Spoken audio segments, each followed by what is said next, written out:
అంటే ఐటీకి చంద్రబాబు నాయుడుకు సంబంధమే లేదు.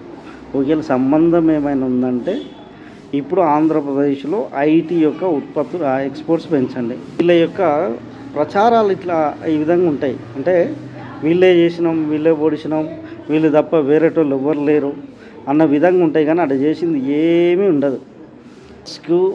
శంకుస్థాపన చేసింది నెదురుమల్లి జనార్దన్ రెడ్డి 1991లో.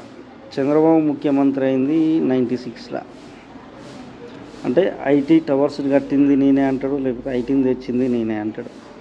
సరే, ఈయన తెచ్చినప్పుడు మరి ఈయన ఇప్పుడు 96 నుంచి 2004 వరకు పవర్లో ఉన్నప్పుడు చంద్రబాబు నాయుడు మొత్తం ఐటీ ఎక్స్పోర్ట్స్ 5,000 కోట్లు ఉండే. ఈయన దిగిపోయిన తర్వాత మొత్తం ఐటీ డమాల్ అనాలి కదా. మరి 2004 నుంచి 2014 వరకు సరే కాంగ్రెస్ పార్టీ అధికారంలో ఉంది, రాజశేఖర్ రెడ్డి ఉన్నాడు. అప్పుడు సరే వరస్ట్ ముఖ్యమంత్రి తెలంగాణ అజిటేషన్ టైంలో 2009 తర్వాత ఒక వరస్ట్ సిచ్యువేషన్ ఉండేది. అయినా అలాంటి టైంలో కూడా హైదరాబాద్ యొక్క ఐటీ ఎక్స్పోర్ట్స్ 50,000 కోట్ల మార్కును దాటింది. దాని తర్వాత 2014 నుంచి 2023కు ఐటీ ఎక్స్పోర్ట్స్ 2 లక్షల కోట్లకు చేరింది మన తెలంగాణ రాష్ట్రం. Hyderabad based IT exports.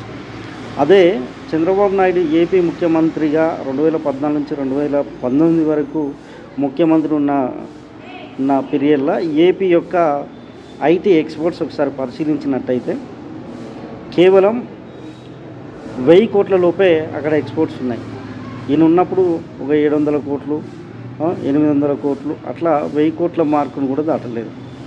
తర్వాత జగన్మోహన్ రెడ్డి వచ్చిన తర్వాత కూడా ఆడ పెద్దగా పెరిగింది ఏం లేదు. ఇప్పుడు ఏమైనా పెరిగిందంటే ఇప్పుడు కూడా పెరిగింది ఏం లేదు.